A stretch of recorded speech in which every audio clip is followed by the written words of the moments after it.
Hello, আসসালামু আলাইকুম। কেমন আছেন সবাই? তো আজ একটা খুব টেস্টি রেসিপি নিয়ে চলে এসেছি। আজ করেছিলাম বাসন্তী পোলাও। এইরকম ঝরঝরে বাসন্তী পোলাও আর এত সুন্দর কালার আসার অনেক টিপস অ্যান্ড ট্রিক আমার এই ভিডিওটাতে বলা আছে, তাই ভিডিওটা স্কিপ না করে পুরোটা দেখুন। এখানে মেজারমেন্ট কাপের 2.5 কাপ মতো গোবিন্দভোগ চাল নিয়ে নিচ্ছি।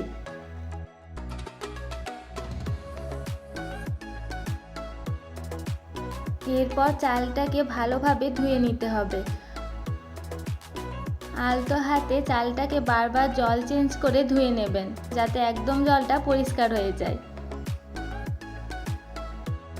এইভাবে চালটাকে বারবার ধুয়ে একদম পরিষ্কার করে নিতে হবে।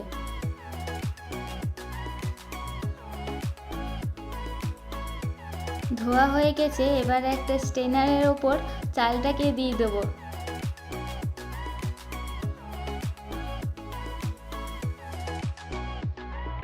স্ট্রেনারের মধ্যে চালটা কিছুক্ষণ রেখে দেবো, যাতে চালের গায়ে লেগে থাকা এক্সট্রা জলটা শুকিয়ে যায় আর চালটা ঝরঝরে হয়ে যায়।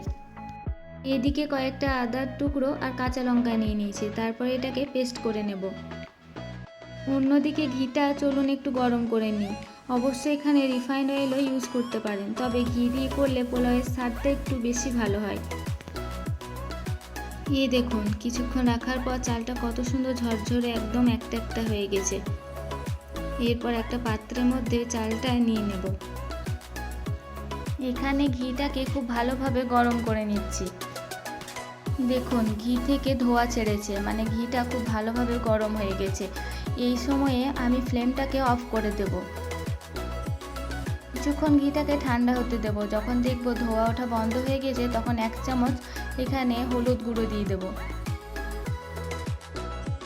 এখানে হলুদ গুঁড়োটাকে ভালোভাবে নেড়ে নিয়ে মিশিয়ে নেব। ফ্লেম অন করবেন না, অফ থাকাকালীনই এই কাজটা করে নিতে হবে, না হলে হলুদ গুঁড়োটা পুড়ে যাওয়ার সম্ভাবনা থাকে। খুব ভালোভাবে হলুদটা মেশানো হয়ে গেছে, এবার ওই চালের মধ্যে এই লিকুইডটা দিয়ে দেব।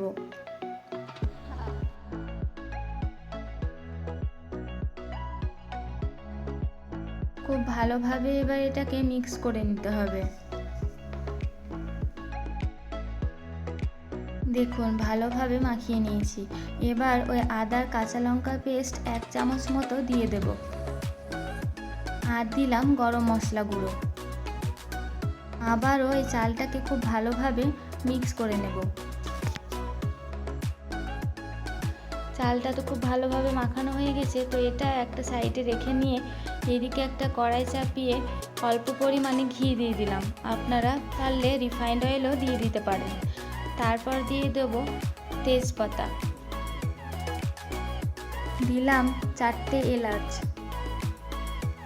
4 থেকে 5টা লবঙ্গ আর একটা ছোট আর বড় দারচিনি। ফ্লেমটাকে একদম অল্প করে এটাকে কিছুক্ষণ ভেজে নেব, যতক্ষণ না এর মধ্যে থেকে একটা সুন্দর স্মেল উঠছে। তবে হ্যাঁ, এখানে এবার কাজু কিশমিশ দিয়ে অল্প ভেজে নেবেন, দিয়ে চালটা দিয়ে দেবেন। আমি কাজু কিশমিশটা তখন দিতে ভুলে গেছিলাম, তাই চালটা দিয়ে দিয়েছিলাম। আপনারা যদি আমার মতো ভুলে যান, তবে এরপরে মিডিলটা একটু ফাঁকা করে ওখানে একটু তেল বা ঘি দিয়ে কাজু আর কিশমিশটা অল্প ভেজে মিক্স করে নিতে পারেন। অবশ্য কাজু কিশমিশ বেশি ভাজতে নেই, তাই এইভাবে করলেও স্বাদের কোনো তরিতফাত হবে না। দেখুন, আস্তে আস্তে নেড়ে নেড়ে কিছুক্ষণ ভেজে নেব। কাজুটা হালকা ভেজে নিয়ে দিয়ে দিলাম কিশমিশ, কারণ কিশমিশটা কাজুর থেকেও অল্প ভাজতে হয়। তাই দুটোকে ভালোভাবে ভেজে সব চালগুলোকে একসঙ্গে নিয়ে ভেজে নেব।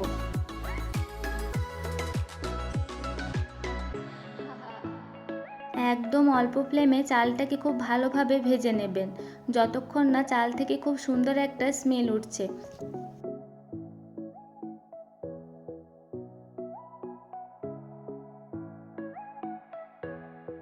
6-7 মিনিট মতো খুব ভালোভাবে আমি চালটাকে ভেজে নিয়েছি। তারপরে ওই চাল মেখে রাখা পাত্রেই আমি মেজারমেন্ট কাপে পরিমাণ মতো জল দিয়ে দিলাম। প্রায় 1 কাপ চালে 2 কাপ জল, আর 2 কাপ চালে 4 কাপ। যতটা পরিমাণে চাল নেবেন তার ডবল নেবেন জল। আর হ্যাঁ, যদি পুরনো চাল হয় তবে হাফ কাপ জল বেশি দেবেন। আর হ্যাঁ, গোবিন্দভোগ চাল পুরনো হয়েছে তার বোঝার উপায় হচ্ছে গোবিন্দভোগ চাল খুব সাদা কালারের হয়, তবে যখন দেখবেন চালটা একটু লালচে প্রকৃতির হয়ে আসছে তখন বুঝে নেবেন চালটা পুরনো চাল। চালটা তো খুব ভালোভাবে ভাজা হয়ে গেছে, এবার ওই মেপে রাখা জলটা আমি চালের মধ্যে দিয়ে দেব। ফ্লেমটা কিন্তু সবসময়তেই লো থাকবে। তারপর এইভাবে একটু নেড়ে নিলাম। এরপর দিয়ে দিলাম পরিমাণ মতো লবণ আর চিনি। চিনিটা আপনারা আপনাদের পছন্দ মতো দেবেন, কেউ পোলাওয়ে বেশি মিষ্টি পছন্দ করেন, আবার কেউ কম। তারপর দিয়ে দিলাম কাঁচা লঙ্কা চেরা। এটাকে এবার ভালোভাবে মিক্স করে ঢাকা দিয়ে দেবো। ঢেকে দিয়ে লো ফ্লেমে কিছুক্ষণ দমে দিয়ে দেবো, 6 মিনিট মতো। আর আপনাদেরও যদি এরকম একটা কোনো ঢাকনার মধ্যে ফুটো থাকে তাহলে এইভাবে বন্ধ করে নেবেন। মিনিট পর ঢাকনাটা খুলে দেখলাম ভাতটা পুরো হয়ে এসেছে, তবে হ্যাঁ, এখানে অল্প অল্প জল আছে।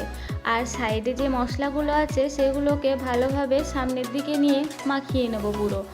তারপরে আবার ঢাকা দিয়ে একদম লো ফ্লেমে 6 মিনিট আবার এটাকে দমে দিয়ে দেবো। 6 মিনিট তো দমে দেওয়া হয়ে গেছে, ঢাকনা খুলে দেখলাম বাসন্তী পোলাও রেডি। পুরো সময় লাগলো 12 থেকে 13 মিনিট। দেখুন বাসন্তী পোলাওটা কতটা ঝরঝরে হয়েছে, পুরো এক একটা ভাত আলাদা আলাদা হয়ে গেছে। তবে আর একটা ট্রিক্স আছে, এখানে একটা থালার মধ্যে ভাতটাকে নিয়ে নেবেন। ভাতটা নিয়ে ভালোভাবে থালাতে ছড়িয়ে নেবেন। কিছুক্ষণ ঠান্ডা হলেই আরও পোলাওটা ঝরঝরে হয়ে যাবে। তবে আমি তো থালার মধ্যে বেশিক্ষণ রাখিনি, কারণ পোলাওটা এমনিতেই খুব ভালো ঝরঝরে হয়েছিল। দেখুন পোলাওয়ের মধ্যে কালারটা কত সুন্দর এসেছে। ওই ঘিয়ের মধ্যে হলুদটা দেওয়ার কারণেই পোলাওয়ের কালারটা এত সুন্দর এসেছে। এরপর যদি ভালোভাবে পরিবেশন করতে চান তাহলে একটা বোলের মধ্যে এই কাজু কিশমিশ তারপরে কাঁচা লঙ্কা প্রথমে দিয়ে দেবেন, তারপরে ওপর থেকে ভাতগুলোকে দিয়ে দেবেন। আরও অন্য আরেকটা রকমে বাসন্তী পোলাও করা যায়, তো পরে অন্য কোনো দিন আপনাদের সঙ্গে শেয়ার করব। আর হ্যাঁ, বাসন্তী পোলাওয়ের চালটা ম্যারিনেট করার সময় অনেকে ডাইরেক্ট হলুদ গুঁড়ো দিয়ে দেয়, সেটাও হয়, তবে এইভাবে করলে কালারটা খুব সুন্দর আসে। তারপরে একটা থালা চাপা দিয়ে উল্টে নিলাম। উল্টে খুলতেই দেখুন কতটা সুন্দর লাগবে দেখতে। তবে আমার হাতে এই বাসন্তী পোলাও রেডি। বাসন্তী পোলাওটা খেতেও খুব ভালো হয়, তো আপনারা একবার এই রেসিপিটা বাড়িতে ট্রাই করবেন এবং আমাকে জানাতে ভুলবেন না কেমন হয়েছে। ভিডিওটা পুরোপুরি দেখার জন্য অসংখ্য ধন্যবাদ। আমার চ্যানেলে আরও অনেক নিত্য নতুন রেসিপি খুব তাড়াতাড়ি আসতে চলেছে, তাই চ্যানেলটাকে সাবস্ক্রাইব করে দেওয়ার অনুরোধ রইল। তবে অন্য আরেক দিন পোলাওয়ের আরও অন্য একটা নিয়ম আপনাদের সঙ্গে শেয়ার করব। ভালো থাকুন, সুস্থ থাকুন, আবার দেখা হবে নতুন একটা রেসিপির সঙ্গে নতুন একটা ভিডিওতে। ধন্যবাদ।